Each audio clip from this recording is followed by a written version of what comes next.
Drejtuesit e motorave janë ndërshkaktarët kryesor të aksidenteve me pasojë në kryeqytet. Për këtë arsye, Policia Rrugore e Tiranës me një plan masash të përcaktuar, prej 5 ditësh ka ngritur pika kontrollit të lëvizshme në zona kyçe të Tiranës për të kaluar në sit të gjithë motorët që qarkullojnë në kryeqytet.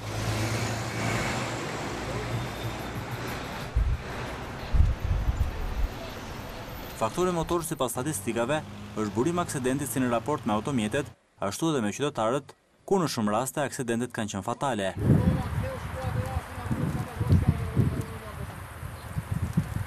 Nga kontrollet që u bëhen drejtuesve të mjeteve, Policia Rrugore e Tiranës fokusohet në dokumentacionin dhe kaskën mbrojtëse, të cilat nëse konstatohen me shkelje, kanë masë administrative gjob, tërheqje leje qarkullimi dhe deri në bllokim të mjetit lëvizës.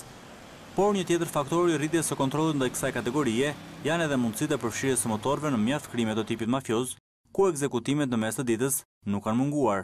Dhe mjeti ndihmës i autorëve ka qenë pikërisht motori, i cili është më i manovrueshëm dhe mjaft i shpejt në distancë të shkurtër për të larguar nga vendi i ngjarjes.